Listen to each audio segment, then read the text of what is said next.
जय श्री कृष्ण। ओम नमो भगवते वासुदेवाय नमः। आप सुन रहे हैं पौराणिक अमृतवाणी द्वारा प्रसारित महाभारत कथा। कथा को सुनने के लिए हमारे चैनल को लाइक शेयर एंड सब्सक्राइब करें। सात्यकी और दुर्योधन का युद्ध, द्रोण का घोर कर्म, ऋषियों का द्रोण को अस्त्र त्यागने का आदेश तथा अश्वत्थामा की मृत्यु सुनकर द्रोण का जीवन से निराश होना। संजय कहते हैं, महाराज, उस समय दुशासन धृष्टद्युम्न के साथ युद्ध करने लगा। उसने धृष्टद्युम्न को अपने बाणों से खूब पीड़ित किया। तब वह भी क्रोध में भर गया और आपके पुत्र के घोड़ों पर बाण वर्षा करने लगा। एक ही क्षण में उसके बाणों की इतनी राशि जमा हो गई कि दुशासन का रथ उससे ढककर ध्वजा और सारथी सहित अदृश्य हो गया। धृष्टद्युम्न के सहायकों से दुशासन को बड़ी पीड़ा होने लगी, इसलिए वह अब उसके सामने ठहर ना सका, पीठ दिखाकर भाग गया। इस प्रकार दुशासन को विमुख करके धृष्टद्युम्न हजारों बाणों की वृष्टि करता हुआ द्रोणाचार्य के पास जा पहुंचा। उस समय जो युद्ध हो रहा था वह सर्वथा धर्मानुकूल था, कोई निहत्थे पर वार नहीं करता था। उस युद्ध में कर्णी नाली विष का बुझाया हुआ बाण, वास्तिक, सूची, कपिश, गौ या हाथी की हड्डी का बना हुआ बाण, दो फल वाला, पवित्र या टेढ़ा मेढ़ा बना हुआ बाण, इन सब का प्रहार नहीं किया जाता था। सब लोगों ने शुद्ध और सीधे साधे अस्त्रों को ही धारण कर रखा था। सभी धर्म में संग्राम करके उत्तम लोक और श्रेयश प्राप्त करना चाहते थे। इतने में ही दुर्योधन तथा सात्यकी में मुठभेड़ हुई। वे दोनों निर्भीक होकर लड़ने लगे, साथ ही बचपन की बीती हुई बातें को याद करके परस्पर प्रेम पूर्वक देखते हुए बारंबार हंसने लगते थे। राजा दुर्योधन अपने व्यवहार की निंदा करता हुआ प्यारे मित्र सात्यकी से बोला, सखे, क्रोध, लोभ, मोह, अमर्ष और क्षत्रिय आचार को धिक्कार है, जिसके कारण आज तुम मुझ पर और मैं तुम पर प्रहार कर रहा हूँ। तुम मेरे प्राणों से भी बढ़कर प्रिय थे और मुझ पर भी तुम्हारा ऐसा ही प्रेम था, पर आज इस रणभूमि में हम सब कुछ भूल गए हैं। दुर्योधन के ऐसा कहने पर सात्यकी ने कहा, राजन, क्षत्रियों का व्यवहार ही ऐसा है, वे अपने गुरु से भी लड़ते हैं। यदि तुम मुझे प्रिय मानते हो तो जल्दी मार डालो, विलंब ना करो। तुम्हारे कारण मैं पुण्यवानों के लोक में जाऊंगा। अब मैं जीवित रहकर अपने मित्रों पर पड़ी हुई आपत्ति नहीं देखना चाहता। इस प्रकार स्पष्ट उत्तर दे सात्यकी ने अपने प्राणों की परवाह ना करके तुरंत दुर्योधन के सामने आ गया। तब दुर्योधन ने सात्यकी को 10 बाण मारे। सात्यकी ने भी उसके ऊपर क्रमशः 50, 30 और 10 बाणों की वर्षा की। दुर्योधन ने हंसते हंसते 30 बाणों से सात्यकी को बीन डाला और चुरप्र से उसका धनुष भी काट दिया। सात्यकी ने भी दूसरा धनुष ले हाथों की फुर्ती दिखाते हुए आग के पुत्र पर बाणों की झड़ी लगा दी। दुर्योधन ने अपने सहायकों से उन बाणों के टुकड़े टुकड़े कर डाले और सात्यकी को 73 बाण मारकर व्याकुल कर दिया। जब वह धनुष पर बाण चढ़ा रहा था, इसी समय सात्यकी ने उसके धनुष को काट डाला और अनेकों सहायकों से उसको घायल भी कर दिया। दुर्योधन वेदना से कराता हुआ दूसरे रथ पर जा बैठा। थोड़ी देर में जब व्यथा कम हुई तो सात्यकी के रथ पर बाण बरसाता हुआ पुनः आगे बढ़ा। इसी तरह सात्यकी भी दुर्योधन के रथ पर बाणों की वर्षा करने लगा। फिर दोनों में भयंकर युद्ध छिड़ गया। वहां सात्यकी को ही प्रबल होते देख कर्ण आपके पुत्र की रक्षा के लिए शीघ्र ही आ पहुंचा। महाबली भीमसेन से यह नहीं सहा गया, वे भी बाणों की वृष्टि करते हुए तुरंत वहां आ धमके। कर्ण ने हंसते हंसते तीखे बाण मारकर भीमसेन का धनुष और बाण काट दिया और उनके सारथी को भी मार डाला। तब भीमसेन के क्रोध की सीमा न रही। उन्होंने गदा लेकर शत्रु के धनुष, ध्वजा, सारथी और रथ के पहिए का नाश कर डाला। कर्ण इस बात को नहीं सह सका। वह तरह तरह के अस्त्रों और बाणों का प्रयोग करके भीम के साथ लड़ने लगा। इसी तरह भीमसेन भी कुपित होकर कर्ण से युद्ध करने लगे। दूसरी ओर द्रोणाचार्य, धृष्टद्युम्न आदि पांचालों को पीड़ा देने लगे। यह आचार्य के सेनापतित्व का 5वां दिन था। वे क्रोध में भरे हुए थे और पांचाल वीरों का महान संहार कर रहे थे। शत्रु भी बड़े धैर्यवान थे। वे उनसे युद्ध करते हुए तनिक भी भयभीत नहीं होते थे। पांचाल वीरों को मरते और द्रोणाचार्य को प्रबल होते देख पांडवों को बड़ा भय हुआ। उन्होंने विजय की आशा छोड़ दी। उन्हें संदेह होने लगा कि ये महान अस्त्रवेत्ता आचार्य कहीं हम सब लोगों का नाश तो नहीं कर डालेंगे। कुंती के पुत्रों को भयभीत देख भगवान श्री कृष्ण कहने लगे, पांडवों, द्रोणाचार्य धनुर्धारियों में सर्वश्रेष्ठ हैं। इनके हाथ में धनुष रहने पर इंद्र आदि देवता भी इन्हें नहीं जीत सकते।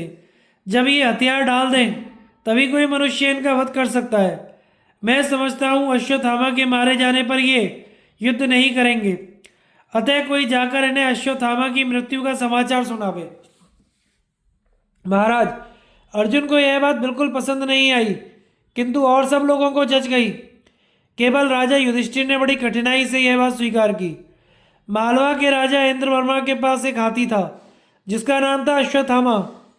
अपनी ही सेना के उस हाथी को भीमसेन ने गदा से मार डाला और लजाते लजाते द्रोणाचार्य के सामने जाकर जोर जोर से हल्ला करने लगे। अश्वत्थामा मारा गया। मन में उसी हाथी का ख्याल करके भीमसेन ने यह मिथ्या बात उड़ा दी। उस अप्रिय वचन को सुनकर आचार्य द्रोण सहसा सूख गए। उनका शरीर शिथिल हो गया, परंतु वे अपने पुत्र के बल को जानते थे, अतः संदेह हुआ कि यह बात झूठी है। फिर तो धैर्य से विचलित ना होकर उन्होंने धृष्टद्युम्न पर धावा किया और उसके ऊपर 1000 बाणों की वर्षा की। यह देखकर 20,000 पांचाल महारथियों ने चारों ओर से बाणों की झड़ी लगाकर द्रोणाचार्य को ढक दिया। द्रोण ने उनके बाणों का नाश करके उनका भी संहार करने के लिए ब्रह्मास्त्र प्रकट किया। वह अस्त्र पांचालों के मस्तक और भुजाएं काट काट कर गिराने लगा। पृथ्वी पर मरे हुए वीरों की लाशें बिछ गईं। आचार्य ने उन 20,000 पांचाल महारथियों का सफाया कर डाला। फिर वसुधावन का सिर धड़ से अलग कर दिया। इसके बाद 500 मत्स्यों और 6,000 सरंजियों, 10,000 हाथियों, 10,000 घोड़ों का संहार कर डाला। इस प्रकार द्रोणाचार्य को क्षत्रियों का अंत करने के लिए खड़ा देख अग्निदेव को आगे करके विश्वामित्र, जमदग्नि, भरद्वाज, गौतम, वशिष्ठ, कश्यप और अत्रि ऋषि उन्हें ब्रह्मलोक में ले जाने के लिए वहां पधारे। साथ ही सिकत, प्रशिनी, गर्ग, वालखिल्य, भृगु और अंगिरा आदि भी थे। ये सभी सूक्ष्म रूप धारण किए हुए थे। महर्षियों ने द्रोणाचार्य से कहा, द्रोण, हथियार रख दो और यहाँ खड़े हुए हम लोगों की ओर देखो। अब तक तुमने अधर्म से युद्ध किया है, अब तुम्हारी मृत्यु का समय आ गया है। अब से इस अत्यंत क्रूरतापूर्ण कर्म का त्याग करो। तुम वेद वेदांगों के विद्वान हो, सत्य और धर्म में तत्पर रहने वाले हो। सबसे बड़ी बात यह है कि तुम ब्राह्मण हो। तुम्हारे लिए यह काम शोभा नहीं देता। अपने सनातन धर्म में स्थित हो जाओ। तुम्हारा इस मनुष्य लोक में रहने का समय पूरा हो चुका है। जो लोग ब्रह्मास्त्र नहीं जानते थे उन्हें भी तुमने ब्रह्मास्त्र से दग्ध किया है। तुम्हारा यह काम अच्छा नहीं हुआ। फेंक दो ये अस्त्र शस्त्र। अब फिर ऐसे पाप कर्म ना करो। आचार्य ने ऋषियों की यह बात सुनी। भीमसेन के कथन पर भी विचार किया और धृष्टद्युम्न को सामने देखा। इन सब कारणों से वे बहुत उदास हो गए। अब उन्हें अश्वत्थामा के मरने पर संदेह हुआ। वे व्यथित होकर युधिष्ठिर से पूछने लगे, वास्तव में मेरा पुत्र मारा गया या नहीं? द्रोण के मन में यह निश्चय था कि युधिष्ठिर तीनों लोगों का राज्य पाने के लिए भी किसी तरह झूठ नहीं बोलेंगे। बचपन से ही उनकी सच्चाई में आचार्य का विश्वास था। इधर भगवान श्री कृष्ण ने यह सोचा कि आचार्य द्रोण अब पृथ्वी पर पांडवों का नाम निशान भी नहीं रहने देंगे, तो उन्होंने धर्मराज से कहा, यदि द्रोण क्रोध में भरकर आधे दिन और युद्ध करते रहे तो मैं सच कहता हूं कि तुम्हारी सेना का सर्वनाश हो जाएगा। अतः तुम द्रोण से हम लोगों को बचाओ।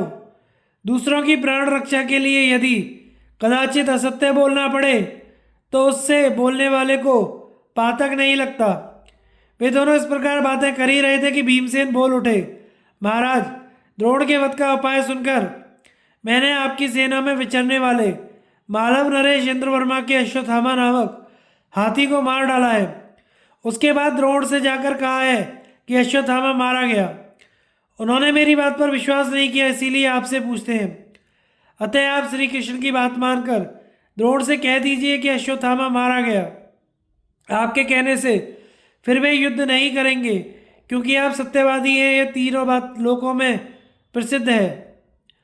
महाराज, भीम की बात सुनकर और श्री कृष्ण की प्रेरणा से युधिष्ठिर वैसा कहने को तैयार हो गए। वे असत्य के भय में डूबे हुए थे तो भी विजय में आसक्ति होने के कारण द्रोणाचार्य से अश्वत्थामा मारा गया, यह वाक्य उच्च स्वर से कहकर धीरे से बोले, किंतु हाथी। इससे पहले युधिष्ठिर का रथ पृथ्वी से 4 अंगुल ऊंचा रहा करता था। उस दिन वह असत्य मुंह से निकलते ही रथ जमीन से सट गया। महारथी द्रोण युधिष्ठिर के मुख से वह बात सुनकर पुत्र शोक से पीड़ित हो जीवन से निराश हो गए और ऋषियों के कथनानुसार अपने को पांडवों का अपराधी मानने लगे। आचार्य द्रोण का वध।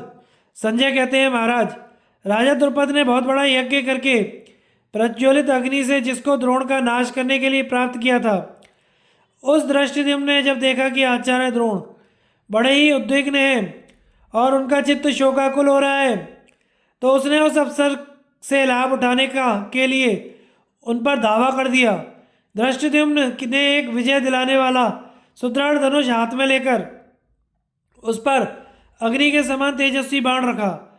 यह देख द्रोण ने उसे रोकने के लिए आंगिरस नामक धनुष और ब्रह्मदंड के समान अनेकों बाण हाथ में लिए। फिर उन बाणों की वर्षा से उन्होंने दृष्टिद्युम्न को ढक दिया। उसने उसे घायल भी कर डाला। उसके बाण, धनुष और ध्वजा को काटकर सारथी को भी मार गिराया। तब दृष्टिद्युम्न ने हंसकर दूसरा धनुष उठाया और आचार्य की छाती में एक तेज किया हुआ बाण मारा। उसकी करारी चोट से उन्हें चक्कर आ गया। अब उन्होंने एक तीखी धार वाला भाला लिया और उसे उसके धनुष को काट डाला। इतना ही नहीं, इसके अलावा उसके पास जितने धनुष थे उन सबको काट दिया, केवल गदा और तलवार को रहने दिया। इसके बाद उन्होंने दृष्टिद्युम्न को 9 बाणों से बीन डाला। तब उस महारथी ने अपने घोड़ों को द्रोण के रथ के घोड़ों के साथ मिला दिया और ब्रह्मास्त्र छोड़ने का विचार किया। इतने में ही द्रोण ने उसके ईशा चक्र और रथ का बंधन काट दिया। धनुष, ध्वजा और सारथी का नाश तो पहले ही हो चुका था। इस भारी विपत्ति में फंसकर दृष्टिद्युम्न ने गदा उठाई, किंतु आचार्य ने तीखे सहायकों से उसके भी टुकड़े टुकड़े कर दिए। अब उसने चमकती हुई तलवार हाथ में ली और अपने रथ से द्रोणाचार्य के रथ पर पहुंचकर उनकी छाती में वह कटार भोंक देने का विचार किया। यह देख द्रोण ने शक्ति उठाई और उसके द्वारा एक एक करके दृष्टिद्युम्न के 4 घोड़ों को मार डाला। यद्यपि दोनों के घोड़ों एक साथ मिल गए थे तो भी उन्होंने अपने लाल रंग के घोड़ों को बचा लिया। उनकी यह करतूत दृष्टिद्युम्न से नहीं सही गई। वह द्रोण की ओर झपटकर तलवार के अनेकों हाथ दिखाने लगा। इसी बीच में 1000 वैतस्तिक नामक बाण मारकर आचार्य ने उसकी ढाल तलवार के खंड खंड कर डाले। उपर्युक्त बाण निकट से युद्ध करने में उपयोगी होते हैं तथा वित्तीय वर्ग के होने के कारण वैतस्तिक कहलाते हैं। द्रोण, कृप, अर्जुन, कर्ण, प्रद्युम्न, सात्यकी, अभिमन्यु के सिवा और किसी के पास वैसे बाण नहीं थे। तलवार काट देने के बाद आचार्य ने अपने शिष्य दृष्टिद्युम्न का वध करने की इच्छा से एक उत्तम बाण धनुष पर रखा। सात्यकी यह देख रहा था। उसने 10 तीखे बाण मारकर कर्ण और दुर्योधन के सामने द्रोण का वह अस्त्र काट दिया और दृष्टिद्युम्न को द्रोण के चंगल से बचा लिया। उस समय सात्यकी द्रोण, कर्ण और कृपाचार्य के बीच बेखट के घूम रहा था।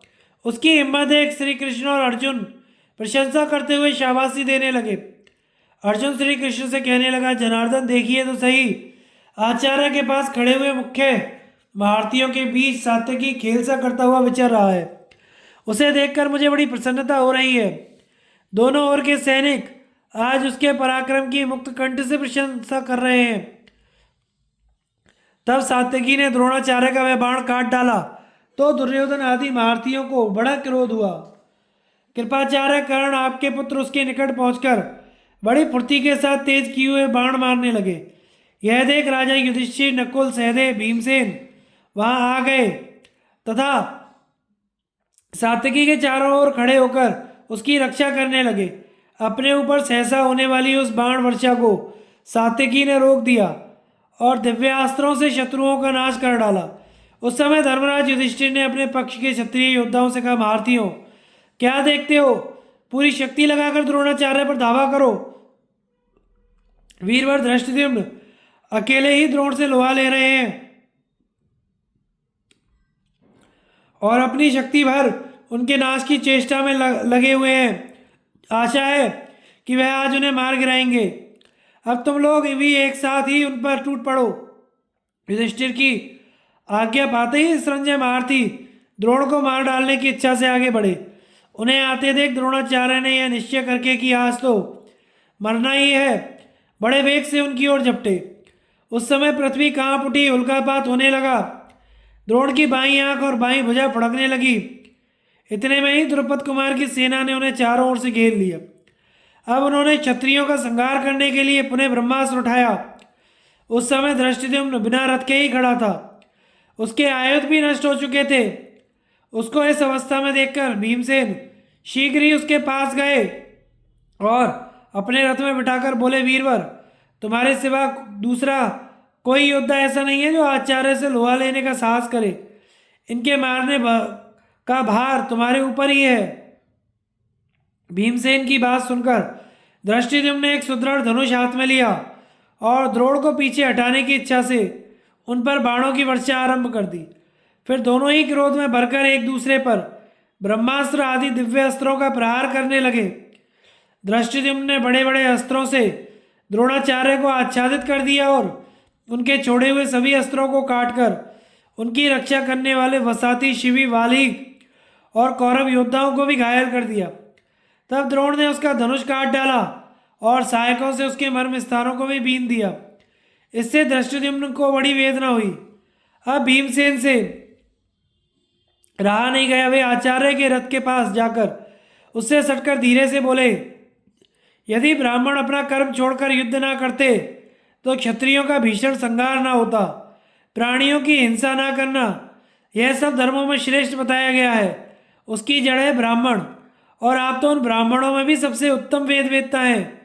ब्राह्मण होकर भी स्त्री, पुत्र और धन के लोभ से आपने चांडाल की भांति मिलेच्छों तथा अन्य राजाओं का संहार कर डाला है। जिसके लिए आपने हथियार उठाया, जिसका मुंह देखकर जी रहे हैं, वह अश्वत्थामा तो आपकी नज़रों से दूर मरा पड़ा है। इसकी आपको खबर तक नहीं दी गई है। क्या युधिष्ठिर के कहने पर भी आपको विश्वास नहीं हुआ? उनकी बात पर तो संदेह नहीं करना चाहिए।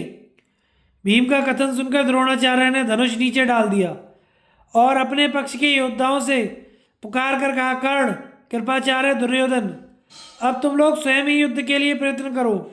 यही तुमसे मेरा बारंबार कहना है। अब मैं अस्त्रों का त्याग करता हूँ। यह कहकर उन्होंने अश्वत्थामा का नाम लेकर पुकारा। फिर सारे अस्त्र शस्त्रों को फेंककर वे रथ के पिछले भाग में बैठ गए और संपूर्ण प्राणियों को अभयदान देकर ध्यानमग्न हो गए। धृष्टद्युम्न को यह एक मौका हाथ लगा। उसने धनुष और बाण तो रख दिए और तलवार हाथ में ले ली। फिर वह सहसा कूदकर द्रोण के निकट पहुंच गया।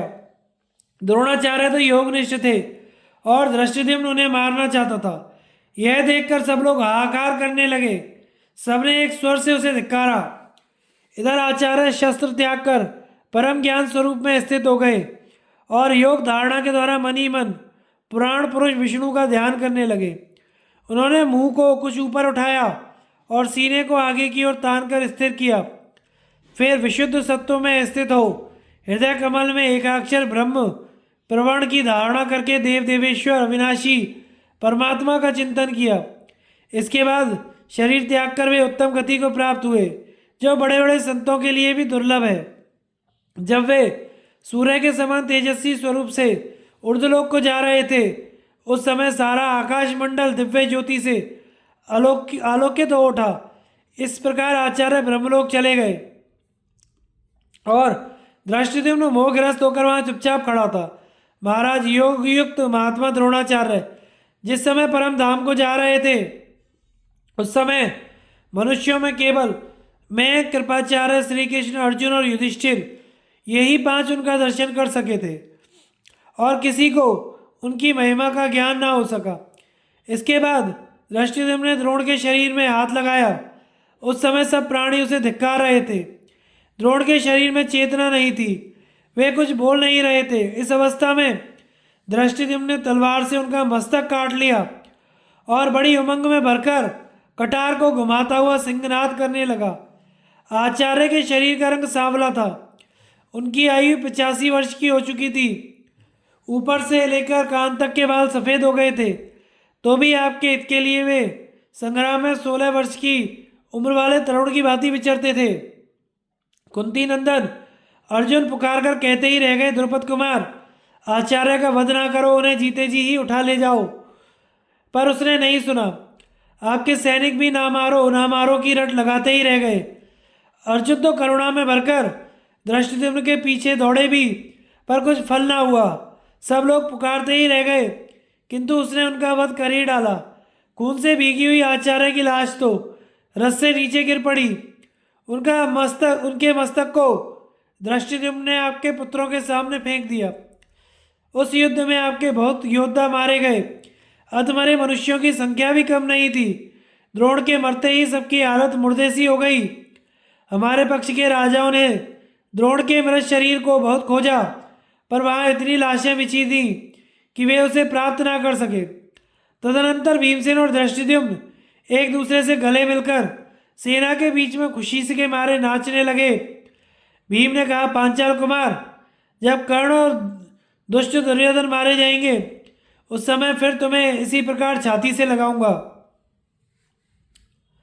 कौरवों का भयभीत होकर भागना, पिता की मृत्यु सुनकर अश्वत्थामा का कोप और उसके द्वारा नारायणास्त्र का प्रयोग। संजय कहते हैं, महाराज, आचार्य द्रोण के मारे जाने के बाद कौरवों को बड़ा शोक हुआ। उनकी आंखों से आंसू बह चले। लड़ने का सारा उत्साह जाता रहा। वे आर्त स्वरूप स्वर से विलाप करते हुए आपके पुत्र को घेर कर बैठ गए। दुर्योधन से वहां खड़ा नहीं रहा गया, वह भागकर अन्यत्र चला गया। आपके सैनिक भूख प्यास से विकल थे। वे ऐसे उदास दिखाई देते थे मानो लू की लपट में झुलस गए हों। द्रोण की मृत्यु से सब पर भय छा गया, इसलिए सब भाग गए। गंधाराज शकुनी, सूतपुत्र कर्ण, मद्रराज शल्य, आचार्य कृप और कृतवर्मा भी अपनी अपनी सेना के साथ भाग चले। दुशासन भी आचार्य की मृत्यु का समाचार सुनकर घबरा गया, अतः वह भी हाथियों की सेना लेकर भाग निकला। बचे हुए संशप्तकों के साथ सुशर्मा भी पलायन कर गया। कोई हाथी पर चढ़कर भागा, कोई रथ पर। कुछ लोग घोड़ों को रणभूमि में ही छोड़कर भाग खड़े हुए। कोई पिता से जल्दी भागने को कहते, कोई भाइयों से, कोई मामा और मित्रों को उत्तेजित करते हुए भाग रहे थे। इस प्रकार जब आपकी सेना भयभीत एवं अशक्त होकर भागी जा रही थी, उस समय अश्वत्थामा ने दुर्योधन के पास जाकर पूछा, भारत, तुम्हारी यह सेना त्रस्त होकर भाग क्यों रही है? तुमने इसे रोकने का प्रयत्न क्यों नहीं करते? पहले की भांति तुम्हारा मन आज स्वस्थ नहीं दिखाई देता। कर्ण आदि भी यहाँ नहीं ठहर पाते और दिन भी भयानक युद्ध हुए हैं, पर सेना की ऐसी दशा कभी नहीं हुई। बताओ तो किस महारथी की मृत्यु हुई है जिससे सेना इस अवस्था में पहुंच गई है? द्रोण पुत्र का यह प्रश्न सुनकर भी दुर्योधन उस घोर अप्रिय समाचार को मुंह से नहीं निकाल सका, केवल उसकी ओर देखकर आंसू बहाता रहा। इसके बाद उसने कृपाचार्य से कहा, आप ही सेना के भागने का कारण बता दीजिए। तब कृपाचार्य ने बारंबार विषादमग्न होकर अश्वत्थामा से द्रोण के मारे जाने का समाचार सुनाया। उन्होंने कहा, तात, हम लोग आचार्य द्रोण को आगे रखकर पांचाल राजाओं से संग्राम कर रहे थे। उस युद्ध में जब बहुत से कौरव योद्धा मार डाले गए, तो तुम्हारे पिता ने कुपित होकर ब्रह्मास्त्र प्रकट किया और भल्ल नामक बाणों से हजारों शत्रुओं का सफाया कर डाला। उस समय काल की प्रेरणा से पांडव, केके, मत्स्य और विशेषतः पांचाल वीरों में से जो भी द्रोण के रथ के सामने आए, वे सब नष्ट हो गए। फिर तो पांचाल योद्धा भाग खड़े हुए। उनका बल और पराक्रम धूल में मिल गया। वे उत्साह खो बैठे और अचेत से हो गए।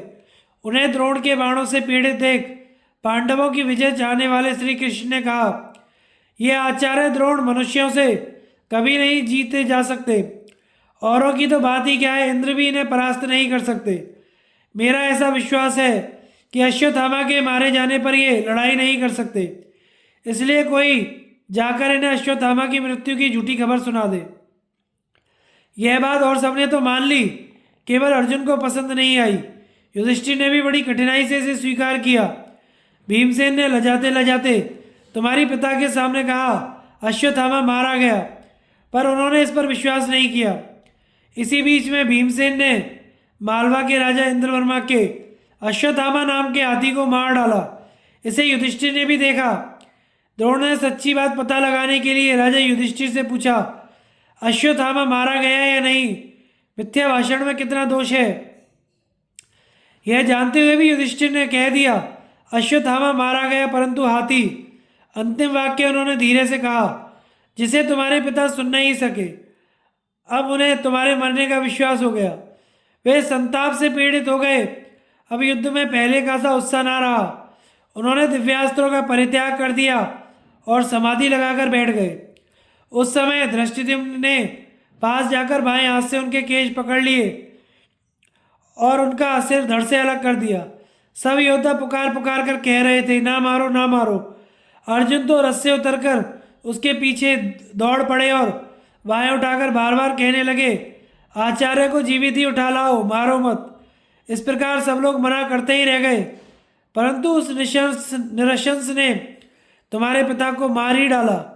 उनके मारे जाने पर हमारा उत्साह भी जाता रहा, इसीलिए भाग रहे हैं। धृतराष्ट्र ने पूछा, संजय, आचार्य द्रोण को मानव, वारुण, आग्नेय, ब्रह्म, इंद्र, नारायण अस्त्र का भी ज्ञान था। वे धर्म में स्थित रहने वाले थे, तो भी धृष्टद्युम्न ने उन्हें अधर्म पूर्वक मार डाला। वे शस्त्र विद्या में परशुराम की और युद्ध में इंद्र की समानता रखते थे। उनका पराक्रम कार्तवीर्य के समान और बुद्धि बृहस्पति के तुल्य थी। वे पर्वत के समान स्थिर और अग्नि के समान तेजस्वी थे। गंभीरता में समुद्र को भी मात करते थे। ऐसे धर्मिष्ठ पिता को धृष्टद्युम्न के द्वारा अधर्मपूर्वक मारा गया सुनकर अश्वत्थामा ने क्या कहा? संजय ने कहा, पापी धृष्टद्युम्न ने मेरे पिता को छल से मार डाला है। यह सुनकर अश्वत्थामा पहले तो रो पड़ा और उसकी आंखों से आंसू बहने लगे, मगर फिर वह रोष में भर गया। उसका सारा शरीर क्रोध से तमतमा उठा। बारंबार आंखों से आंसू पोंछता हुआ वह दुर्योधन से बोला, राजन, मेरे पिता ने हथियार डाल दिया था, तो भी उन नीचों ने उन्हें मरवा डाला। इन धर्मध्वजियों का किया हुआ पाप आज मुझे मालूम हो गया। युधिष्ठिर ने जो नीचतापूर्ण क्रूर कर्म किया है उसे भी सुन लिया। मेरे पिता रण में मृत्यु को प्राप्त होकर अवश्य ही वीरों के लोक में गए हैं, अतः उनके लिए मुझे शोक नहीं है। किंतु धर्म में प्रवृत्त रहने पर भी जो उनका केश पकड़ा गया, सब सैनिकों के सामने उनका अपमान किया गया, यही मेरे मर्म स्थानों को छेदे डालता है। मुझ जैसे पुत्र के जीवित रहते हुए भी उन्हें यह दिन देखना पड़ा। दुरात्मा धृष्टद्युम्न ने मेरा अपमान करके जो यह महान पाप किया है, इसका भयंकर परिणाम उसे जल्दी ही भोगना पड़ेगा। युधिष्ठिर भी कितना झूठा है। उसने बहुत बड़ा अन्याय करके छल से मेरे पिता का हथियार डलवा दिया है। अतः आज यह पृथ्वी उस धर्मराज कहलाने वाले का रक्तपान करेगी। आज मैं अपने सत्य और इष्टापूर्त कर्मों की शपथ खाकर कहता हूँ कि संपूर्ण पांचालों का संहार किए बिना मैं कदापि जीवित नहीं रहूँगा। हर तरह के उपायों से पांचालों का नाश का प्रयत्न करूँगा। कोमल या कठोर कर्म करके भी पापी धृष्टद्युम्न का नाश कर डालूंगा। पांचालों का सर्वनाश किए बिना मैं शांति नहीं पा सकूंगा। संसार के लोग पुत्र की चाह इसीलिए करते हैं कि वह इलोक तथा परलोक में महान भय से पिता की रक्षा करेगा, परंतु मैं जीवित ही हूँ और मेरे पिता की पुत्रहीन की सी दुर्दशा हुई है। धिक्कार है मेरे दिव्य अस्त्रों को, धिक्कार है मेरी इन भुजाओं और पराक्रम को, जो मेरे जैसे पुत्र को पाकर भी मेरे पिता के केश खींचे गए। अब मैं ऐसा काम करूँगा जिससे परलोकवासी पिता के ऋण से उन्मूलन हो जाऊँ। श्रेष्ठ पुरुष को भी अपनी प्रशंसा कभी नहीं करनी चाहिए, तथापि अपने पिता का वध मुझसे सहा नहीं जाता, इसलिए अपना पौरुष कहकर सुनाता हूँ। आज श्री कृष्ण और पांडव मेरा पराक्रम देखें। उनकी संपूर्ण सेना को मिट्टी में मिलाकर प्रलय का सा दृश्य उपस्थित कर दूंगा। रण में बैठकर संग्राम भूमि में पहुंचने पर आज मुझे देवता, गंधर्व, असुर, नाग और राक्षस भी नहीं जीत सकते। संसार में मुझसे या अर्जुन से बढ़कर कोई दूसरा अस्त्र वेदता नहीं है। मैं एक ऐसा अस्त्र जानता हूँ जिसे न श्री कृष्ण जानते हैं, न अर्जुन। भीमसेन, युधिष्ठिर, नकुल, सहदेव, धृष्टद्युम्न, शिखंडी तथा सात्यकी को भी उसका ज्ञान नहीं है। पूर्व काल की बात है, मेरे पिता ने भगवान नारायण को नमस्कार करके उनकी विधिवत पूजा की थी। भगवान ने उनका पूजन स्वीकार किया और वर मांगने को कहा। पिता ने उनसे सर्वोत्तम नारायणास्त्र की याचना की। तब भगवान बोले, यह अस्त्र मैं तुम्हें देता हूँ। अब युद्ध में तुम्हारा मुकाबला करने वाला कोई नहीं रह जाएगा, किंतु ब्राह्मण इसका सहसा प्रयोग नहीं करना चाहिए, क्योंकि यह अस्त्र शत्रु का नाश किए बिना नहीं लौटता, अवध्य का भी वध कर डालता है। इसको शांत करने के उपाय ये हैं, शत्रु अपना रथ छोड़कर उतर जाए, हथियार नीचे डाल दे और हाथ जोड़कर इसकी शरण में चला जाए, और किसी उपाय से इसका निवारण नहीं होता। यह कहकर उन्होंने अस्त्र रख दिया। मेरे पिता ने उसे ग्रहण करके मुझे भी सिखा दिया था। भगवान ने अस्त्र देते समय यह भी कहा था, तुम इस अस्त्र से अनेकों प्रकार के दिव्यास्त्रों का नाश कर सकोगे और संग्राम में बड़े तेजस्वी दिखाई दोगे। ऐसा कहकर भगवान अपने परम धाम को चले गए। यह नारायणास्त्र मुझे अपने पिता से मिला है। मैं इसके द्वारा युद्ध में पांडव, पांचाल, मत्स्य, केकय को मार भगाऊंगा। पांडवों को अपमानित करके संपूर्ण शत्रुओं का विध्वंस कर डालूंगा। ब्राह्मण और गुरु से द्रोह करने वाले पांचाल कुल कलंक धृष्टद्युम्न को भी आज जीवित नहीं छोड़ूंगा। अश्वत्थामा की बात सुनकर भागती हुई कौरव सेना लौट पड़ी और सभी महारथियों ने बड़े बड़े शंख बजाने शुरू कर दिए। बेरी बज उठी, हजारों नगाड़े पीटे जाने लगे। उन बाजों की तुमल ध्वनि से आकाश और पृथ्वी गूंज उठी। मेघ की गंभीर गर्जना के समान उस तुमुलनाद को सुनकर पांडव महारथी एकत्रित हो परामर्श करने लगे। इस बीच अश्वत्थामा ने आचमन करके नारायणास्त्र को प्रकट किया। अर्जुन के द्वारा युधिष्ठिर को उलाहना, भीम का क्रोध, धृष्टद्युम्न का द्रोण के विषय में आक्षेप और सात्यकी के साथ उसका विवाद। संजय कहते हैं, महाराज, नारायणास्त्र के प्रकट होते ही मेघ सहित पवन के झकोरे उठने लगे। बिना बादलों के ही गर्जना होने लगी। पृथ्वी डोल उठी, समुद्र में तूफान आ गया और बड़ी बड़ी नदियों की धारा उल्टी दिशा की ओर बहने लगी। पर्वतों के शिखर टूट टूट कर गिरने लगे। उस घोर अस्त्र को देखकर देवता, दानव और गंधर्वों पर भी आतंक छा गया। समस्त राजा लोग भय से थर्रा उठे। धृतराष्ट्र ने पूछा, संजय, उस समय पांडवों ने धृष्टद्युम्न की रक्षा के लिए क्या विचार किया? संजय ने कहा, कौरव सेना का तुमुल नाद सुनकर युधिष्ठिर अर्जुन से बोले, धनंजय, धृष्टद्युम्न के आचार्य द्रोण के मारे जाने पर कौरव बहुत उदास होकर विजय की आशा छोड़ चुके थे और अपनी अपनी जान बचाने के लिए भागे जा रहे थे। अतः अब देखते हैं तो पुनः उनकी सेना लौटी आ रही है। किसने उसे लौटाया है, इसके विषय में तुम्हें कुछ पता हो तो बताओ। ऐसा जान पड़ता है कि द्रोण के मारे जाने पर कौरवों का पक्ष लेकर साक्षात इंद्र युद्ध करने के लिए आ रहे हैं। उनका भैरवनाद सुनकर हमारे हाथी घबराए हुए हैं और सबके रोंगटे खड़े हो गए हैं। ये कौन महारथी है जो सेना को युद्ध के लिए लौटा रहा है? अर्जुन बोले, जिस वीर ने जन्म लेते ही उच्च श्रवा के समान हिंसना आरंभ किया था, जिसे सुनकर यह पृथ्वी हिल उठी थी और तीनों लोग थर्राने लगे थे। उस आवाज़ को सुनकर किसी अदृश्य रहने वाले प्राणी ने, जिसका नाम अश्वत्थामा रख दिया था, यह वही शूरवीर अश्वत्थामा है, वही सिंहनाद कर रहा है।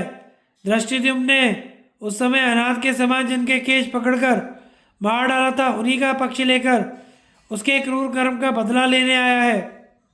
आपने भी राज्य के लोभ से झूठ बोलकर गुरु को धोखा दिया, धर्म को जानते हुए भी यह महान पाप किया। अतः अन्यायपूर्वक वाली का वध करने के कारण श्री रामचंद्र जी को जैसा अपयश मिला, उसी प्रकार आपके विषय में भी झूठ बोलकर गुरु को मरवा डालने का स्थायी कलंक तीनों लोकों में फैल जाएगा। आचार्य ने यह समझा था कि पांडुनंदन युधिष्ठिर सब धर्मों के ज्ञाता हैं, मेरे शिष्य हैं, वे कभी झूठ नहीं बोलेंगे। इसी भरोसे से उन्होंने आपका विश्वास कर लिया, परंतु आपने सत्य की आड़ लेकर सरासर झूठ कहा। हाथी मरा था इसलिए अश्वत्थामा का मरना बता दिया, फिर वे हथियार डालकर अचेत हो गए। उस समय उन्हें जितनी व्याकुलता हुई थी सो आपने भी देखी ही थी। पुत्र स्नेह से शोकमग्न होकर जो रण से विमुख हो चुके थे, ऐसे गुरु को आपने सनातन धर्म की अवहेलना करके शस्त्र से मरवा डाला। अश्वत्थामा पिता की मृत्यु से कुपित है। धृष्टद्युम्न को आज वह काल का ग्रास बनाना चाहता है। निहत्थे गुरु को अधर्म पूर्वक मरवाकर अब आप अपने मंत्रियों के साथ अश्वत्थामा का सामना करने जाइए। शक्ति हो तो धृष्टद्युम्न की रक्षा कीजिए। मैं तो समझता हूं कि हम सब लोग भी मिलकर धृष्टद्युम्न को नहीं बचा सकते। मैं बार बार मना करता रहा तो भी शिष्य होकर इसने गुरु की हत्या कर डाली। इसकी वजह यह है कि अब हम लोगों की आयु का अधिकांश अंश बीत गया है, थोड़ा ही शेष रह गया। इसी से हमारा मस्तिष्क खराब हो गया और हमने यह पाप कर डाला। जो सदा पिता की भांति हम लोगों पर स्नेह रखते थे, धर्म दृष्टि से भी जो हमारे पिता ही थे, उन गुरुदेव को इस क्षणभंगुर राज्य के कारण हमने मरवा दिया। धृतराष्ट्र ने भीष्म और द्रोण को पुत्रों के साथ ही सारा राज्य सौंप दिया था।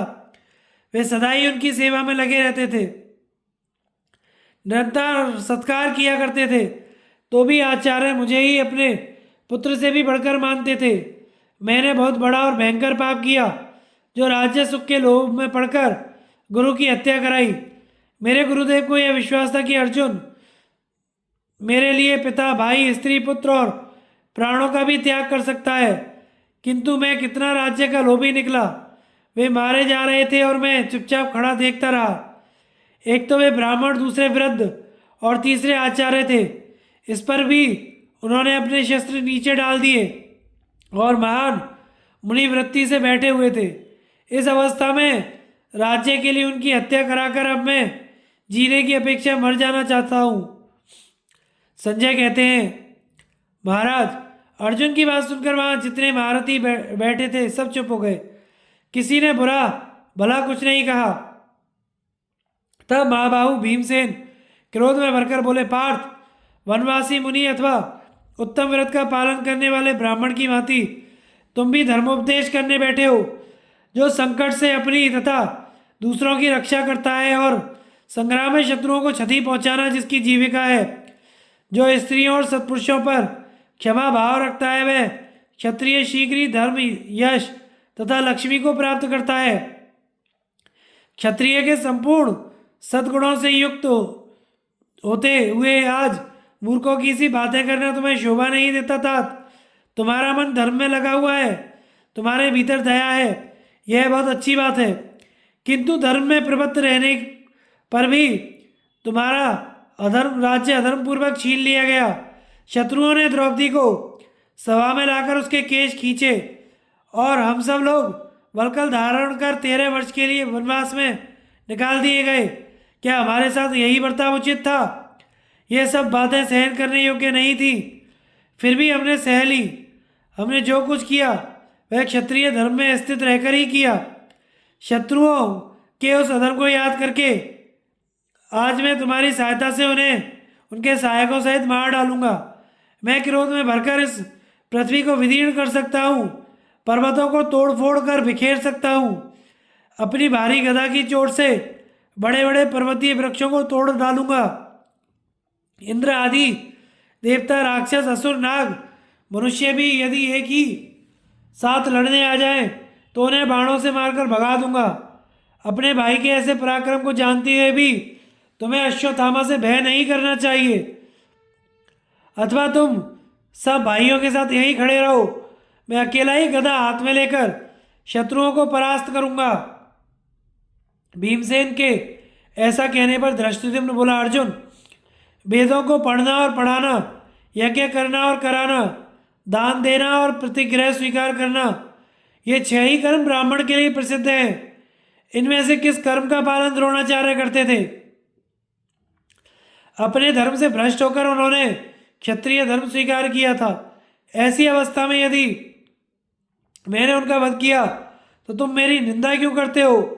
जो ब्राह्मण कहलाकर भी दूसरों के प्रति माया का प्रयोग करता है, उसे यदि माया से ही मार डाले तो इसमें क्या उचित है? तुम जानते हो मेरी उत्पत्ति इसी काम के लिए हुई थी, फिर भी मुझे गुरु हत्यारा क्यों कहते हो?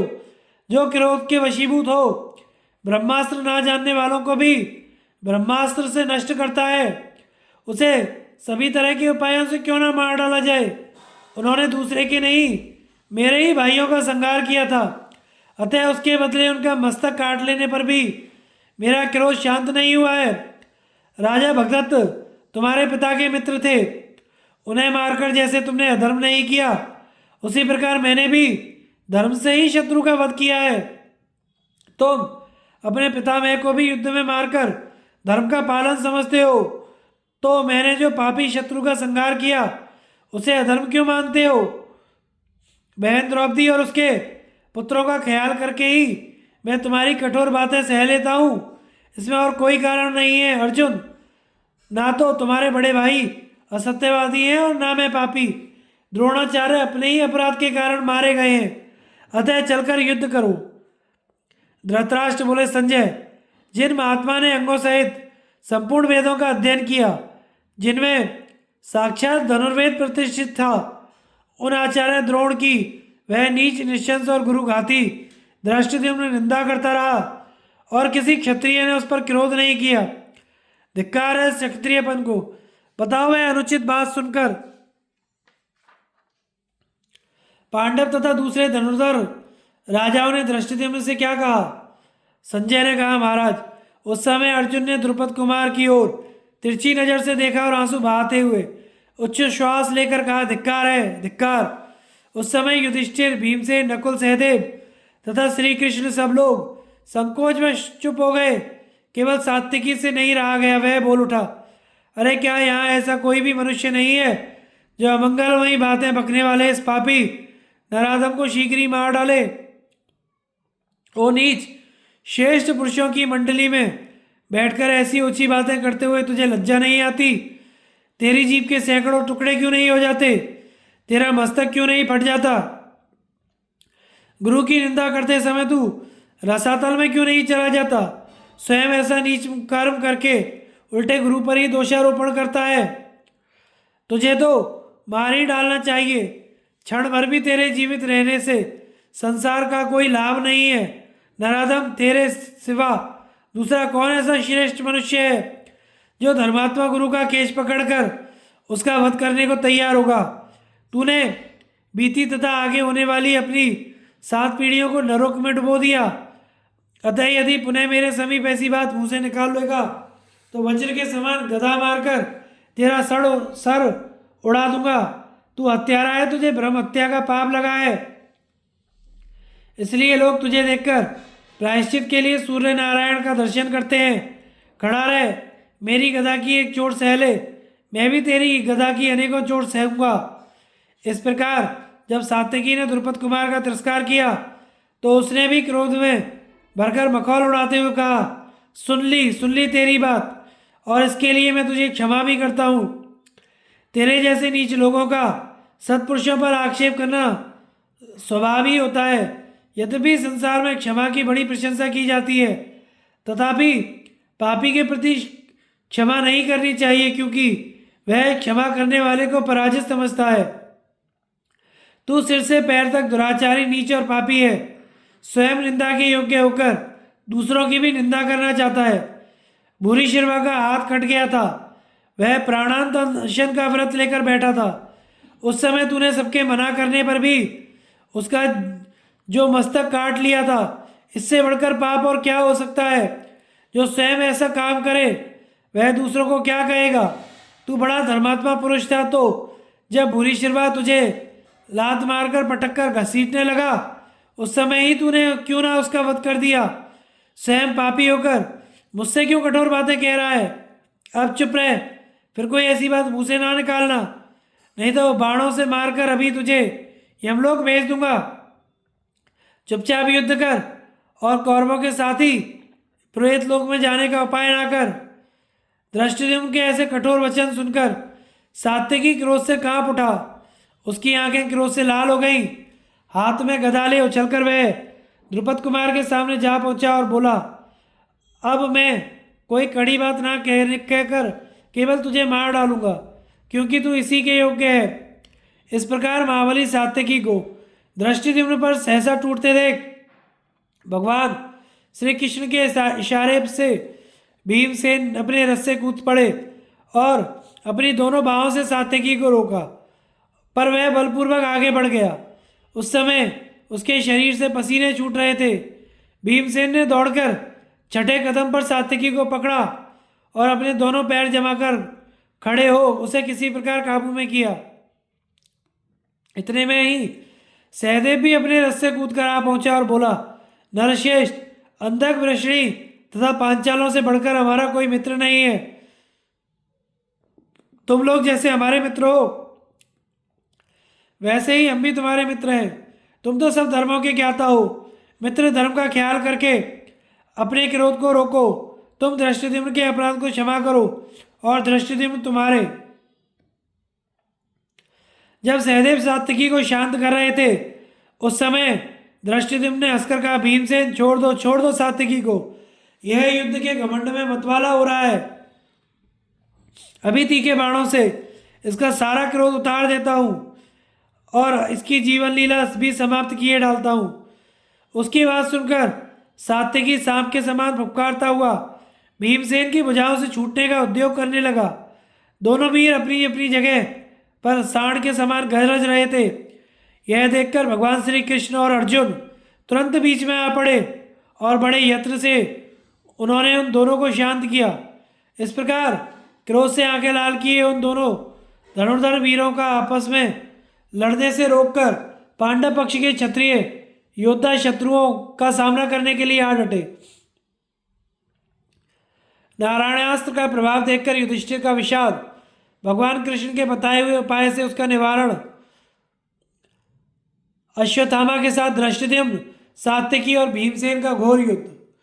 संजय कहते हैं, राजन, तदनंतर अश्वत्थामा ने दुर्योधन से पुनः अपनी प्रतिज्ञा कह सुनाई। धर्म का चोला पहने हुए कुंती पुत्र युधिष्ठिर ने युद्ध करते हुए अपने आचार्य से कपटपूर्ण बात कहकर उन्हें शस्त्र त्यागने के लिए बाध्य किया है। इसलिए आज उनके देखते देखते उनकी सेना को मार भगाऊंगा और धृष्टद्युम्न को भी मार डालूंगा। यदि रणभूमि में मेरे सामने युद्ध करते रहे तो मैं इन सभी पांडव महारथियों का वध कर डालूंगा। यह मेरी सच्ची प्रतिज्ञा है। अतः तुम सेना को लौटा कर ले चलो। उसकी बात सुनकर आपके पुत्र ने सेना को पीछे लौटाया और भय त्याग कर बड़े जोर से सिंहनाद किया। फिर कौरव और पांडवों में युद्ध आरंभ हुआ। हजारों शंख और भेरियां बज उठी। इसी समय अश्वत्थामा ने पांडवों तथा पांचालों की सेना को लक्ष्य करके नारायणास्त्र का प्रयोग किया। उससे हजारों बाण निकलकर आकाश में छा गए। उन सबके अग्रभाग प्रज्वलित हो रहे थे। उनसे अंतरिक्ष और दिशाएं आच्छादित हो गई। फिर लोहे के गोले, चतुष्चक्र, द्विचक्र, शतग्नि, गदा जिसके चारों ओर छुरे लगे हुए थे, ऐसा सूर्य मंडलाकार चक्र प्रकट हुए। इस प्रकार नाना प्रकार के शस्त्रों से आकाश को व्याप्त देखकर पांडव, पांचाल और संजय घबरा उठे। पांडव महारथी जो जो युद्ध करते तो उस अस्त्र का जोर बढ़ता जाता। उससे पांडव सेना भस्म होने लगी। यह संहार देखकर धर्मराज को बड़ा भय हुआ। उन्होंने देखा मेरी सेना अचेती होकर भाग रही है और अर्जुन उदासीन भाव से चुपचाप खड़े हैं, तो सभी योद्धाओं से कहा, धृष्टद्युम्न, पांचालों की सेना के साथ तुम भाग जाओ। सात्यकी, तुम भी वृषणी और अंधकों के साथ चल दो। अब धर्मात्मा श्री कृष्ण से जो कुछ हो सकेगा करेंगे। ये सारे जगत को कल्याण का उपदेश देते हैं तो अपना क्यों नहीं करेंगे। मैं संपूर्ण सैनिकों से कह रहा हूँ, कोई भी युद्ध ना करो। भाइयों को साथ में लेकर मैं अग्नि में प्रवेश कर जाऊंगा। अर्जुन की मेरे प्रति जो कामना है वह शीघ्र ही पूरी हो जानी चाहिए, क्योंकि सदा ही अपना कल्याण करने वाले आचार्य का मैंने वध करवाया है। अतः उनके लिए मैं बंधुओं सहित मर भी जाऊंगा। जब युधिष्ठिर इस प्रकार कह रहे थे, उसी समय भगवान श्री कृष्ण ने दोनों भुजाएं उठाकर सबको रोका और इस प्रकार कहा, योद्धाओं, अपने हथियार शीघ्र नीचे डाल दो और सवारियों से उतर जाओ। नारायण अस्त्र की शांति का यही उपाय बताया गया है। भूमि पर खड़े हुए नित्य लोगों को यह अस्त्र नहीं मारेगा। इसके विपरीत जो जो योद्धा इस अस्त्र के सामने युद्ध करेंगे, त्यों त्यों कौरव अधिक बलवान होते जाएंगे। जो इस अस्त्र का सामना करने के लिए मन में भी विचार करेंगे, वे रसातल में चले जाएंगे। उन्हें भी यह अस्त्र मारे बिना नहीं छोड़ेगा। भगवान कृष्ण की बातें सुनकर सब योद्धाओं ने हाथ से और मन से शस्त्र त्याग देने का विचार कर लिया। सबको अस्त्र त्यागने के लिए उद्यत देख भीमसेन ने कहा, वीरों, कोई भी अस्त्र ना फेंकना। मैं अपने बाणों से अश्वत्थामा के अस्त्रों का वारण करूंगा।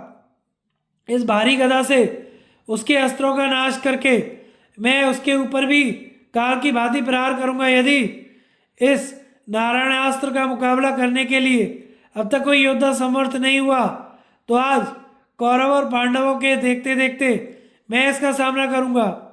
अर्जुन, अर्जुन, तुम अपने गांडीव को नीचे न डाल देना, नहीं तो चंद्रमा की भांति तुम्हें भी कलंक लग जाएगा, जो तुम्हारी निर्मलता को नष्ट कर देगा। अर्जुन बोले, भैया, नारायणास्त्र गौ और ब्राह्मणों के सामने अपने अस्त्र नीचे डाल देने का मेरा व्रत है। अर्जुन के ऐसा कहने पर भीमसेन अकेले ही मेघ के समान गर्जना करते हुए अश्वत्थामा के सामने गए, उस पर बाण समूहों की वर्षा करने लगे। अश्वत्थामा ने भी उनसे हंसकर बात की और उन पर नारायणास्त्र से अभिमंत्रित बाणों की झड़ी लगा दी। महाराज, भीमसेन ने जब उस अस्त्र के सामने बाण मारने लगे, उस समय जैसे हवा का सहारा पाकर आग प्रज्वलित उठती है, उसी प्रकार उस अस्त्र का वेग बढ़ने लगा। उसे बढ़ते देख भीम के सिवा पांडव सेना के सभी सैनिक भयभीत हो गए। सब लोग अपने दिव्य अस्त्रों को नीचे डालकर रथ, हाथी और घोड़े आदि वाहनों से उतर गए। अब वह महाबली अस्त्र सब ओर से हटकर भीमसेन के मस्तक पर आ पड़ा। उसके तेज से आच्छादित हो भीमसेन अदृश्य हो गए। इससे सभी प्राणी और विशेषतः पांडव लोग हाहाकार मचाने लगे। भीमसेन के साथ ही उनके रथ, घोड़े, सारथी भी अश्वत्थामा के अस्त्र से आच्छादित होकर आग के भीतर आ पड़े। जैसे प्रलय काल में संवर्तक अग्नि संपूर्ण चराचर जगत को भस्म करके परमात्मा के मुख में प्रवेश कर जाती है, उसी प्रकार उस अस्त्र ने भीमसेन को दग्ध करने के लिए उन्हें चारों ओर से घेर लिया। उसका तेज भीमसेन के भीतर प्रविष्ट हो गया। यह देख अर्जुन और श्री कृष्ण दोनों वीर तुरंत ही रथ से कूद पड़े और भीमसेन की ओर दौड़े। वहां पहुंचकर दोनों उस अस्त्र की आग में घुस गए, किंतु अस्त्र त्याग देने के कारण वह आग इन्हें जला ना सकी। नारायणास्त्र की शांति के लिए दोनों ही भीमसेन को तथा उनके संपूर्ण अस्त्र शस्त्रों को जोर लगाकर खींचने लगे। उनके खींचने पर भीमसेन और जोर से गर्जना करने लगे। इससे वे भयंकर अस्त्र और भी उग्र रूप धारण करने लगे। तब भगवान श्री कृष्ण ने भीम से कहा, पांडुनंदन, यह क्या बात है? मना करने पर भी तुम युद्ध क्यों नहीं बंद करते? यदि इस समय युद्ध से ही कौरव जीते जा सकते तो हम तथा ये सभी राजा युद्ध ही करते। यहाँ हठ से काम नहीं चलेगा। तुम्हारे पक्ष के सभी योद्धा रथ से उतर चुके हैं, तुम भी शीघ्र रथ से उतर जाओ। नीचे उतर कर ज्यों ही अपना शस्त्र धरती पर डाला, त्यों ही नारायणास्त्र शांत हो गया। इस प्रकार उस दुस्सह तेज के शांत हो जाने पर संपूर्ण दिशाएं साफ हो गईं। ठंडी हवा चलने लगी तथा पशु पक्षियों का कोलाहल बंद हो गया। हाथी और घोड़े आदि वाहन भी सुखी हो गए। पांडवों की सेना में जो मरने से बच गए, वह अब आपके पुत्रों का नाश करने के लिए हर्ष से भर गए। उस समय दुर्योधन ने द्रोणपुत्र से कहा, अश्वत्थामन, एक बार फिर इस अस्त्र का प्रयोग करो। देखो, वह पांचालों की सेना विजय की इच्छा से पुनः संग्राम भूमि में आकर डट गई है। आपके पुत्र के ऐसा कहने पर अश्वत्थामा दीनतापूर्वक उच्छ्वास लेकर बोला, इस अस्त्र का दोबारा प्रयोग नहीं हो सकता। दोबारा प्रयोग करने पर यह अपने ही ऊपर आकर पड़ता है। श्री कृष्ण ने इसे शांत करने का उपाय बता दिया है, नहीं तो आज संपूर्ण शत्रुओं का वध हो ही जाता। दुर्योधन ने कहा, भाई तुम तो संपूर्ण अस्त्रवेदता में श्रेष्ठ हो। यदि इस अस्त्र का 2 बार प्रयोग नहीं हो सकता तो अन्य अस्त्रों से ही इनका संहार करो, क्योंकि ये सभी गुरुदेव द्रोण के हत्यारे हैं। तुम्हारे पास बहुत से दिव्यास्त्र हैं। यदि मारना चाहो तो क्रोध में भरे हुए इंद्र भी तुमसे बचकर नहीं जा सकते। पिता की मृत्यु याद आ जाने से अश्वत्थामा पुनः क्रोध में भरकर धृष्टद्युम्न की ओर दौड़ा। निकट पर पहुंचकर उसने पहले 20 और फिर 5 बाणों से उसे घायल किया। धृष्टद्युम्न ने भी 64 बाण मारकर अश्वत्थामा को पीट डाला तथा 20 बाणों से सारथी को और 4 से चारों घोड़ों को घायल किया। धृष्टद्युम्न अश्वत्थामा को बारंबार बींधकर पृथ्वी को कंपायमान करता हुआ गरजने लगा। अश्वत्थामा ने भी कुपित होकर धृष्टद्युम्न के 10 बाण मारे, फिर 2 छुरों से उसकी ध्वजा और धनुष काट दिए। इसके बाद अन्य बहुत से सहायकों द्वारा धृष्टद्युम्न को पीड़ित कर दिया और घोड़ों तथा सारथी को मारकर उसे रथहीन कर दिया। तत्पश्चात उसके सैनिकों को भी मार गिराया। यह देखकर सात्यकी अपने रथ को अश्वत्थामा के पास ले गया। वहां पहुंचकर उसने अश्वत्थामा को पहले 8 फिर 20 बाणों से बींध दिया। इसके बाद सारथी तथा घोड़ों को भी घायल किया। फिर उसके धनुष और ध्वजा को काटकर रथ को भी तोड़ डाला। तदनंतर उसकी छाती में 30 बाण मारे। उस समय दुर्योधन ने 20, कृपाचार्य ने 3, कृतवर्मा ने 10, कर्ण ने 50, दुशासन ने 100 तथा वृषसेन ने 7 बाण मारकर सात्यकी को घायल किया।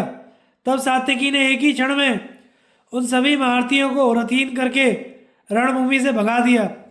इतने में ही अश्वत्थामा दूसरे रथ पर सवार होकर आया और सैकड़ों सहायकों की वृष्टि करता हुआ सात्यकी को रोकने लगा।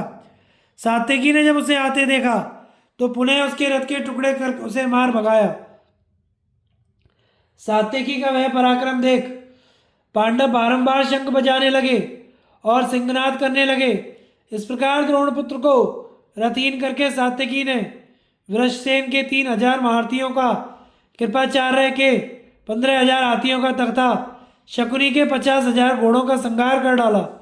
इसी बीच में अश्वत्थामा पुनः दूसरे रथ पर आरूढ़ हो सात्यकी का वध करने के लिए क्रोध में भरा हुआ आया। सात्यकी पुनः उसे तीखे बाणों से बींधने लगा।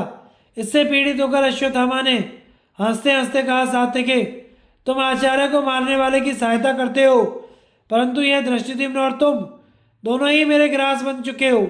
किसी तरह आप बचकर नहीं जा सकते। युयुधान, मैं अपने सत्य और तपस्या की शपथ खाकर कहता हूँ, समस्त पांचालों का नाश किए बिना चैन नहीं लूंगा।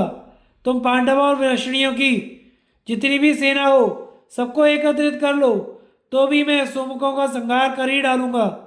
यह कहकर अश्वत्थामा ने सात्यकी पर एक बहुत तीखा बाण मारा। उससे सात्यकी का कवच छेद कर उसे अत्यंत चोट पहुंचाई। कवच छिन्न भिन्न हो गया। उसके हाथ से धनुष बाण गिर गए। खून से लथपथ हो वह रथ के पिछले भाग में जा बैठा। यह देखकर उसे सारथी अश्वत्थामा के सामने से अन्यत्र हटा ले गया। तदनंतर अर्जुन, भीमसेन, नक्षत्र, चेदी राजकुमार सुदर्शन, ये 5 महारथी आ पहुंचे। सबने चारों ओर से अश्वत्थामा को घेरा। उन्होंने 20 पग दूर रहकर अश्वत्थामा को 5-5 बाण मारे। अश्वत्थामा ने एक ही साथ 25 बाण मारकर उन सबके बाणों को काट दिया। इसके बाद उसने बृहस्पत्र को 7, सुदर्शन को 3, अर्जुन को 1, भीमसेन को 6 बाणों से बीन डाला। तब चेदी देश के युवराज ने 20, अर्जुन ने 8 तथा अन्य सब लोगों ने 3-3 बाणों से अश्वत्थामा को घायल किया। इसके बाद अश्वत्थामा ने अर्जुन को 6, श्री कृष्ण को 10, भीमसेन को 5, चेदी युवराज को 4, सुदर्शन तथा बृहस्पत्र को 2-2 बाण मारे। फिर भीमसेन के सारथी को 6 बाणों से घायल कर 2 बाणों से उसकी ध्वजा और धनुष काट दिए। तत्पश्चात अपने सहायकों की वर्षा से अर्जुन को भी बींधकर उसने सिंह के समान गर्जना की। फिर 3 बाणों से उसने अपने रथ के पास ही खड़े हुए सुदर्शन की दोनों भुजाएं और मस्तक उड़ा दिए। रथ शक्ति से पौरव वृत्रशत्रु को मार डाला और अग्नि के समान तेजस्वी बाणों से चेदी देश के युवराज को सारथी और घोड़ों सहित यमलोक भेज दिया। यह देखकर भीमसेन के क्रोध की सीमा न रही। उन्होंने सैकड़ों तीखे बाणों से अश्वत्थामा को ढक दिया, परंतु अश्वत्थामा ने अपने सहायकों से उनकी बाण वर्षा का नाश कर दिया और क्रोध में भरकर उन्हें भी घायल किया। तब भीमसेन ने यमदंड के समान भयंकर 10 नाराज चलाए। वे अश्वत्थामा के गले की हंसली छेदकर छाती में घुस गए। इस चोट से अत्यंत पीड़ित होकर उसने आंखें बंद कर ली और ध्वजा का सहारा लेकर बैठ गया। थोड़ी देर में जब होश हुआ तो उसने भीमसेन को 100 बाण मारे। इस प्रकार दोनों ही वर्षा काल के मेघ के समान एक दूसरे पर बाणों की वर्षा करने लगे। महाराज, उस युद्ध में हम लोगों को भीमसेन के अद्भुत पराक्रम, अद्भुत बल, अद्भुत वीरता, अद्भुत प्रभाव और अद्भुत व्यवसाय का परिचय मिला। उन्होंने द्रोण पुत्र का वध करने की इच्छा से बाणों की भयंकर वृष्टि की। इधर अश्वत्थामा भी बड़ा भारी अस्त्र भेदता था। उसने अस्त्रों की माया से उनकी बाण वर्षा रोक दी, उनका धनुष काट डाला और फिर क्रोध में भरकर अनेकों बाणों से उन्हें घायल किया। धनुष कट जाने पर भी भयंकर रथ शक्ति हाथ में ली और उसे बड़े वेग से घुमाकर अश्वत्थामा के रथ पर चलाया, किंतु उसने तेज बाण मारकर उसके टुकड़े टुकड़े कर डाले। इसी बीच भीमसेन ने एक सुदृढ़ धनुष हाथ में लिया और बहुत से बाणों का प्रहार करके अश्वत्थामा को बीन डाला। तब अश्वत्थामा ने एक बाण मारकर भीमसेन के सारथी का ललाट चीर दिया। उस प्रहार से सारथी मूर्छित हो गया। उसके हाथ से घोड़ों की बागडोर छूट गई। सारथी के बेहोश होते ही भीमसेन के घोड़े सब धनुर्धारियों के देखते ही देखते भाग चले। विजयी अश्वत्थामा हर्ष में भरकर शंख बजाने लगा और पांचाल योद्धा तथा भीमसेन भयभीत होकर इधर उधर भाग निकले। अश्वत्थामा के द्वारा आग्नेयास्त्र का प्रयोग और व्यास जी का उसे श्री कृष्ण और अर्जुन की महिमा सुनाना। संजय कहते हैं, महाराज, अर्जुन ने देखा कि मेरी सेना भाग रही है तो द्रोणपुत्र को जीतने की इच्छा से स्वयं आगे बढ़कर उसे रोका। फिर वे सोमक तथा मत्स्य राजाओं के साथ कौरवों की ओर लौटे। अर्जुन ने अश्वत्थामा के पास पहुंचकर कहा, तुम्हारे अंदर जितनी शक्ति, जितना विज्ञान, जितनी वीरता और जितना पराक्रम हो, कौरवों पर जितना प्रेम और हम लोगों से जितना द्वेष हो, वह सब आज हमारे पर ही दिखा लो। धृष्टद्युम्न या श्री कृष्ण सहित मेरा सामना करने आ जाओ। तुम आजकल बहुत उद्दंड हो गए हो, आज मैं तुम्हारा सारा घमंड दूर कर दूंगा। राजन अश्वत्थामा ने चेदी देश के युवराज पुरुवंशी वृक्षत्र और सुदर्शन को मार डाला तथा धृष्टद्युम्न, सात्यकी एवं भीमसेन को भी पराजित कर दिया था।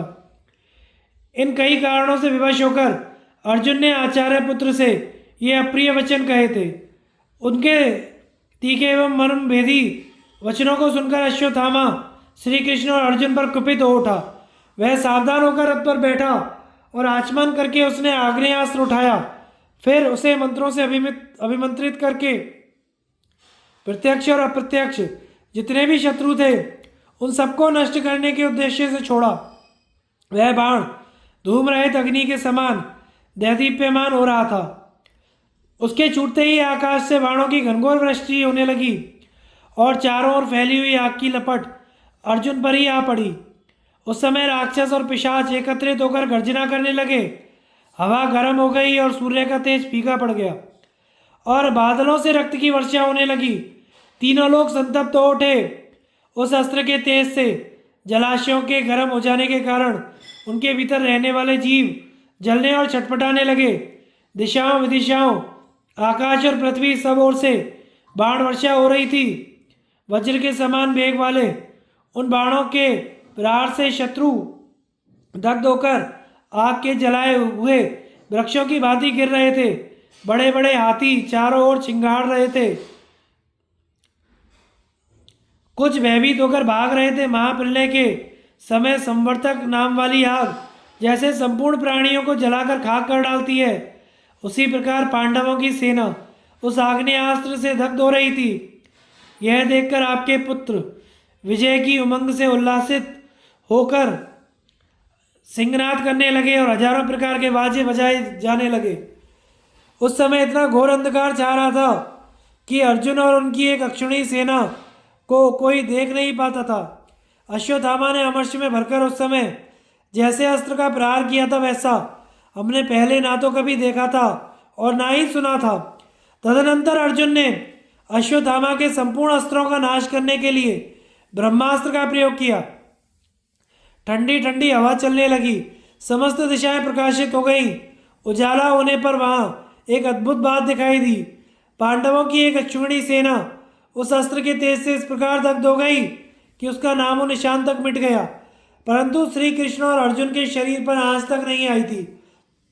ज्वाला से मुक्त होकर पताका, ध्वजा, घोड़े और आयुधों से सुशोभित अर्जुन का रथ वहां शोभा पाने लगा। उसे देखकर आपके पुत्रों को बड़ा भय हुआ, परंतु पांडवों के हर्ष की सीमा न रही। वे शंख और भेरी बजाने लगे। श्री कृष्ण और अर्जुन ने भी शंखनाद किया। उन दोनों महापुरुषों को आग्नेयास्त्र से मुक्त देखकर अश्वत्थामा दुखी और हक्का बक्का सा होकर थोड़ी देर तक सोचता रहा कि यह क्या बात हुई।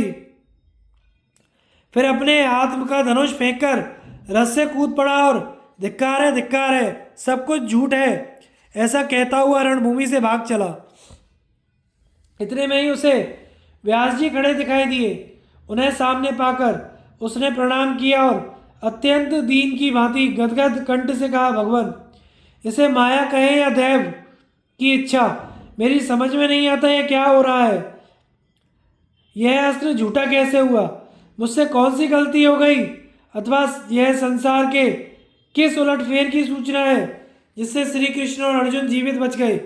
मेरे चलाए हुए इस अस्त्र को असुर, गंधर्व, पिशाच, राक्षस, सर्प, यक्ष तथा मनुष्य किसी प्रकार अन्यथा नहीं कर सकते थे, तो भी यह केवल एक अक्षुणी सेना को ही जलाकर शांत हो गया।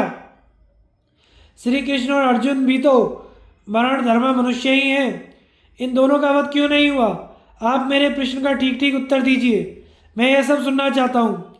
व्यास जी बोले, तू जिसके संबंध में आश्चर्य के साथ प्रश्न कर रहा है वह बड़ा महत्वपूर्ण विषय है। अपने मन को एकाग्र करके सुन। एक समय की बात है, हमारे पूर्वजों के भी पूर्वज विश्व विधाता भगवान नारायण ने विशेष कार्यवश धर्म के पुत्र के रूप में अवतार लिया। उन्होंने हिमालय पर्वत पर रहकर बड़ी कठिन तपस्या की। 66,000 वर्ष तक केवल वायु का आहार करके अपने शरीर को सुखा डाला। इसके बाद भी उन्होंने इससे दूनों वर्षों तक पुनः बड़ी भारी तपस्या की।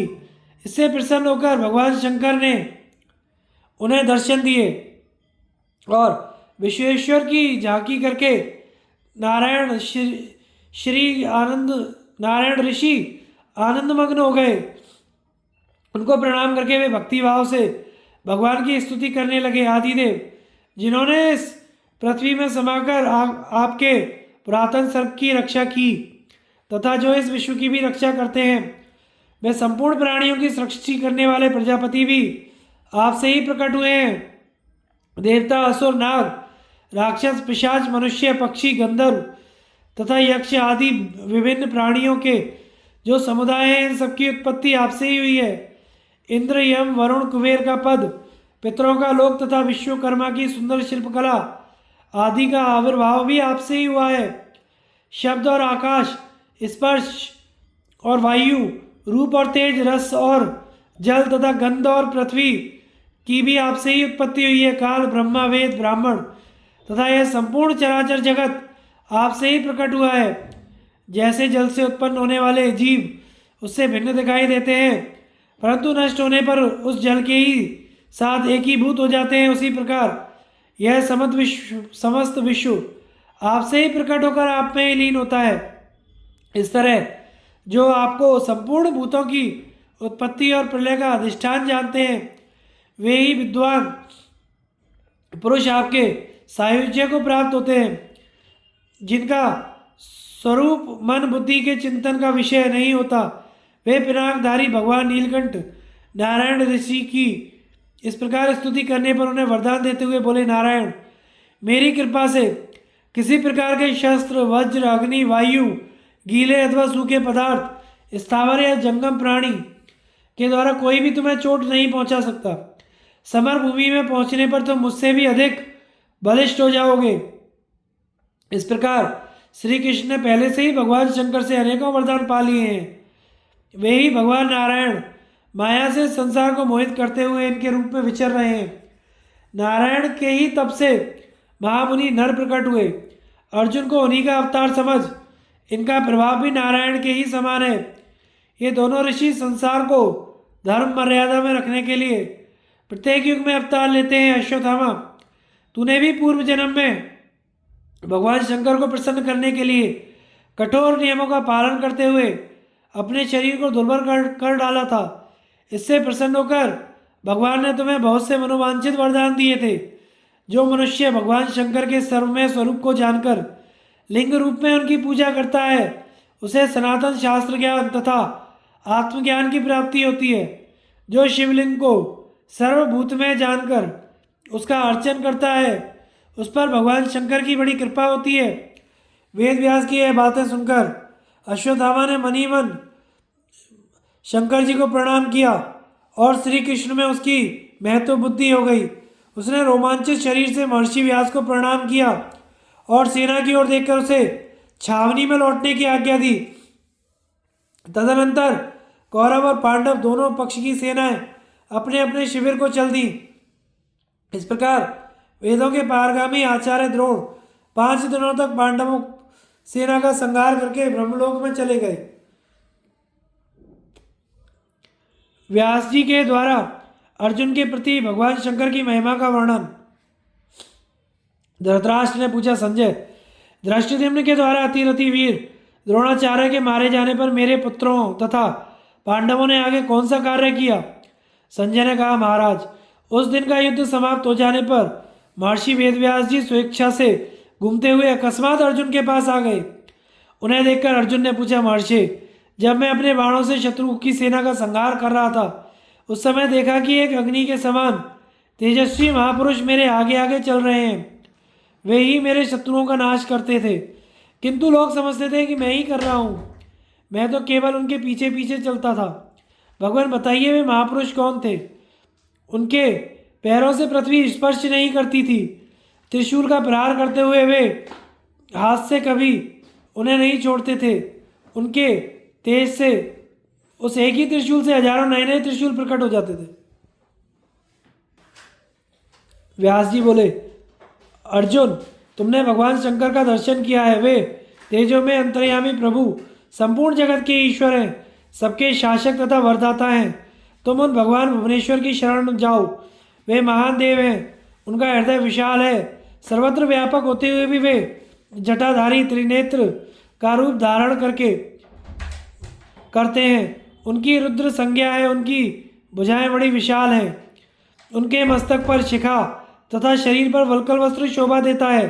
वे ही सबके संहारक होकर भी निर्विकार हैं, किसी से पराजित ना होने वाले, सबको सुख देने वाले हैं, सबके साक्षी आत्मा, विश्व विधाता और विश्व रूप हैं। वे ही प्रभु कर्मों के अधिष्ठाता, कर्मों का फल देने वाले हैं, सबका कल्याण करने वाले और स्वयंभू हैं। संपूर्ण भूतों के स्वामी तथा भूत, भविष्य और वर्तमान के कारण भी वे ही हैं। वे ही योग हैं, वे ही योगेश्वर हैं, वे ही सर्व हैं और वे ही सर्वलोकेश्वर हैं। सबसे श्रेष्ठ, सारे जगत से श्रेष्ठ, श्रेष्ठतम परमेष्ठी भी वे ही हैं। वे ही तीनों लोगों के सृष्टा, त्रिभुवन के अधिष्ठानभूत विशुद्ध परमात्मा हैं। भगवान भव भयानक होकर भी चंद्रमा को मुकुट रूप से धारण करते हैं। वे सनातन परमेश्वर, संपूर्ण भागीश्वरों के भी ईश्वर हैं। वे अजय हैं, जन्म, मृत्यु और जरा आदि विकार उन्हें छू भी नहीं सकते। वे ज्ञान स्वरूप, ज्ञान गम्य तथा ज्ञान में सबसे श्रेष्ठ हैं। भक्तों पर कृपा करके उन्हें मनोवांछित वर दिया करते हैं। भगवान शंकर के दिव्य पार्षद नाना प्रकार के रूपों में दिखाई देते हैं। वे सब महादेव जी की सर्वदा ही पूजा किया करते हैं। तात वे साक्षात भगवान शंकर ही वह तेजस्वी पुरुष हैं जो कृपा करके तुम्हारे आगे आगे चला करते हैं। उस घोर रोमांचकारी संग्राम में अश्वत्थामा, कृपाचार्य और कर्ण जैसे महान धनुर्धर जिस सेना की रक्षा करते हैं उसे नाना रूप धारी भगवान महेश्वर के सिवा दूसरा कौन नष्ट कर सकता है।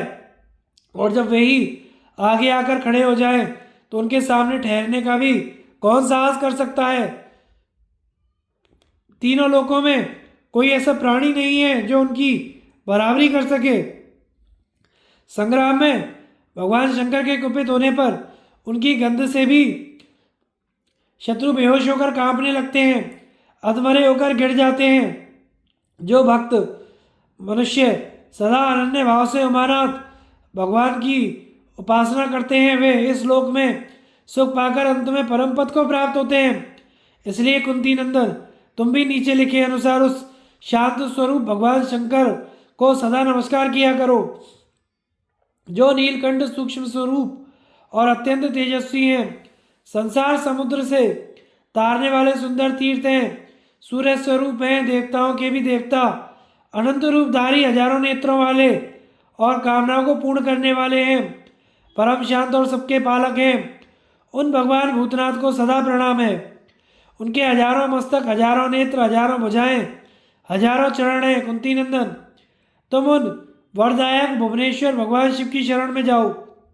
वे निर्विकार भाव से प्रजा का पालन करते हैं। उनके मस्तक पर जटाजूट सुशोभित होती है। वे धर्मस्वरूप और धर्म के स्वामी हैं।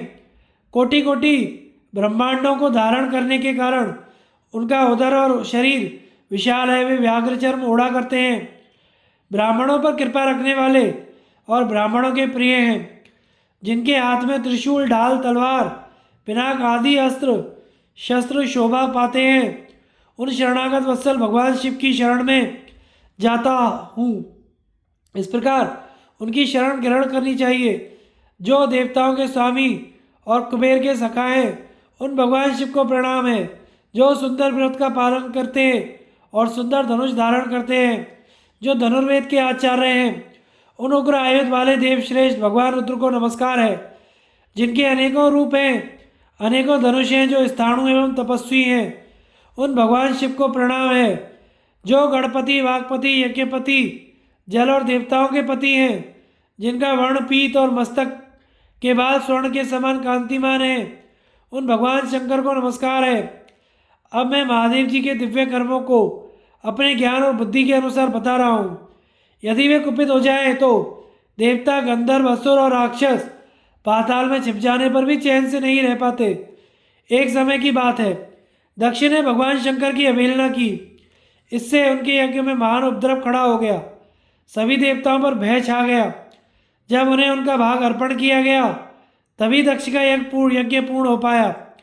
तब से देवता लोग भी सदा उनसे भयभीत रहते हैं। पूर्व काल की बात है, 3 बलवान असुरों ने आकाश में अपने नगर बना रखे थे। वे नगर विमान के समान आकाश में विचरा करते थे। उन 3 नगरों में एक लोहे का, दूसरा चांदी का और तीसरा सोने का बना था। जो सोने का बना हुआ था उसका स्वामी था कमलाक्ष। चांदी के बने हुए पुर में तारकाक्ष रहता था और लोहे के नगर में विद्युन्माली का निवास था। इंद्र ने उन पुरों का भेदन करने के लिए अपने सभी अस्त्रों का प्रयोग किया, पर वे कृतकार्य न हो सके। तब इंद्र आदि सभी देवता दुखी होकर भगवान शंकर की शरण में गए। वहां पहुंचकर उन्होंने कहा, भगवान, इन त्रिपुर निवासी दैत्यों को ब्रह्मा जी ने वरदान दे रखा है। उसके घमंड में फूलकर ये दैत्य तीनों लोगों को कष्ट पहुंचा रहे हैं। महादेव, आपके सिवा कोई दूसरा उसका नाश करने में समर्थ नहीं है। आप ही इन देवद्रोहियों का वध कीजिए। देवताओं के ऐसा कहने पर भगवान शंकर ने उनका हित साधन करने के लिए तथास्तु कहा और गंधमादन तथा विंध्याचल, इन 2 पर्वतों को अपनी रथ की ध्वजा बनाया। समुद्र और वनों के सहित संपूर्ण पृथ्वी ही रथ हुई। नागराज शेष को रथ की धुरी के स्थान में रखा गया। चंद्रमा और सूर्य ये दोनों पहिए बने। एलपत्र के पुत्र को और पुष्पदंत को जुए की कीलें बनाया। मलयाचल को जुआ बनाया गया। तक्षक नाग ने जुआ बांधने की रस्सी का काम किया। प्रतापी भगवान शंकर ने संपूर्ण प्राणियों को घोड़ों की बागडोर में सम्मिलित किया। चारों वेद रथ के 4 घोड़े बनाए गए। उपवेद लगाम बने। गायत्री और सावित्री का पगाह बना। ओंकार चाबुक हुआ और ब्रह्मा जी सारथी। मंदराचल को गांडीव धनुष का रूप दिया गया और वासुकी नाग से उसकी प्रत्यंचा का काम लिया गया। भगवान विष्णु हुए उत्तम बाण और अग्निदेव को उसका फल बनाया गया। वायु को बाण की पांख और वैवस्वत यम को पूंछ बनाया गया। बिजली उस बाण की धार हुई। मेरु को प्रधान ध्वजा बनाया गया। इस प्रकार सर्वदेव में दिव्य रथ तैयार कर भगवान शंकर उस पर आरूढ़ हुए। उस समय संपूर्ण देवता उनकी स्तुति करने लगे। भगवान शंकर उस रथ में 1000 वर्ष तक रहे। जब तीनों पुर आकाश में एकत्रित हुए तो उन्होंने 3 गांठ तथा 3 फल वाले बाण से उन तीनों पुरों को भेद डाला। दानव उनकी ओर आंख उठाकर भी ना देख सके। कालाग्नि के समान बाण से जिस समय वे तीनों लोगों को भस्म कर रहे थे, उस समय पार्वती देवी भी देखने के लिए वहां आई। उनकी गोदी में एक बालक था जिसके सिर में 5 शाखाएं थीं। पार्वती ने देवताओं से पूछा, यह कौन है? इस प्रश्न से इंद्र के हृदय में असूया की आग जल उठी और उन्होंने उस बालक पर वज्र का प्रहार करना चाहा, किंतु उस बालक ने हंसकर उन्हें स्तंभित कर दिया और उनकी वज्र सहित उठी हुई बाह ज्यों की त्यों रह गई। अपनी वैसी ही बाह लिए इंद्र देवताओं के साथ ब्रह्मा जी की शरण में गए और उनको प्रणाम करके बोले, भगवान, पार्वती जी की गोद में एक अपूर्व बालक था। हमने उसे नहीं पहचाना। उसने बिना युद्ध किए खेली खेल में हम लोगों को जीत लिया। अतः आपसे पूछते हैं, वह कौन था? उनकी बात सुनकर ब्रह्मा जी ने उस अमित तेजस्वी बालक का ध्यान किया और सारा रहस्य जानकर देवताओं से कहा। उस बालक के रूप में चराचर जगत के स्वामी भगवान शंकर थे। उनसे श्रेष्ठ कोई देवता नहीं है। इसलिए अब तुम मेरे साथ चलकर उन्हीं की शरण लो।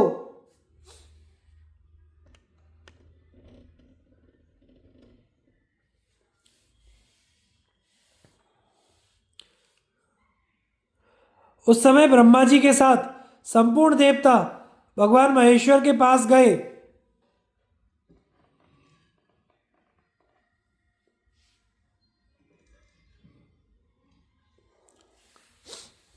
और इस प्रकार उन्हें प्रणाम करके स्तुति की, भगवान, तुम ही यज्ञ हो, तुम ही इस विश्व के सहारे हो, तुम ही सबको शरण देने वाले हो, सबको उत्पन्न करने वाले महादेव तुम ही हो। परम धाम परम पद तुम्हारा ही स्वरूप है। तुमने संपूर्ण चराचर जगत को व्याप्त कर रखा है। भूत और भविष्य के स्वामी जगदीश्वर, ये इंद्र तुम्हारे कोप से पीड़ित है, इन पर कृपा करो। ब्रह्मा जी की बात सुनकर महेश्वर प्रसन्न हो गए। देवताओं पर कृपा करने के लिए ही वे ठठाकर हंस पड़े। फिर तो देवताओं ने पार्वती सहित महादेव जी को प्रसन्न किया। शिव के कोप से इंद्र की बाह जो सुन्न हो गई थी वह भी ठीक हो गई। वे भगवान शंकर ही रुद्र, शिव, अग्नि, सर्वज्ञ, इंद्र, वायु, अश्विनी कुमार हैं। वे ही बिजली और मेघ हैं। सूर्य, चंद्रमा, वरुण, काल, मृत्यु, यम, रात, दिवस, मास, पक्ष, ऋतु, संवत्सर, संध्या, दाता, विधाता, विश्वात्मा और विश्वकर्मा भी वे ही हैं। वे निराकार होकर भी संपूर्ण देवताओं के आकार धारण करते हैं। सब देवता उनकी स्तुति करते रहते हैं। वे एक अनेक 100 हजारों लाख हैं। वेदज्ञ ब्राह्मण उनके 2 शरीर बताते हैं, शिव और घोर। ये दोनों अलग अलग हैं। इन दोनों के भी कई भेद हो जाते हैं। उनका घोर शरीर अग्नि और सूर्य आदि के रूप में प्रकट है तथा सौम्य शरीर जल, नक्षत्र एवं चंद्रमा के रूप में। वेद, वेदांग, उपनिषद, पुराण तथा आध्यात्म शास्त्रों में जो परम रहस्य है वह भगवान महेश्वर ही है। अर्जुन, यह महादेव जी की महिमा है। इतना ही नहीं, अत्यंत महान, इतना ही नहीं, वह अत्यंत महान और अनंत है। मैं 1000 वर्ष तक कहता रहूं तो भी उनके गुणों का पार नहीं पा सकता। जो लोग सब प्रकार की ग्रह बाधाओं से पीड़ित हैं और सब प्रकार के पापों में डूबे हुए हैं, वे भी यदि उनकी शरण में आ जाएं तो वे प्रसन्न होकर उन्हें पाप मुक्त कर देते हैं तथा आयु, आरोग्य, ऐश्वर्य, धन और प्रचुर भोग सामग्री प्रदान करते हैं।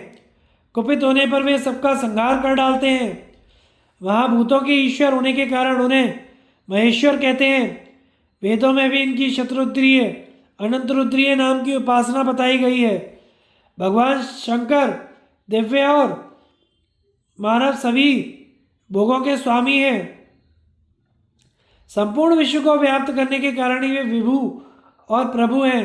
शिवलिंग की पूजा करने से भगवान शिव बहुत प्रसन्न होते हैं। यद्यपि उनके नेत्र सब ओर हैं, तथापि एक विलक्षण अग्नि में नेत्र अलग भी है जो सदा ही प्रज्वलित रहता है।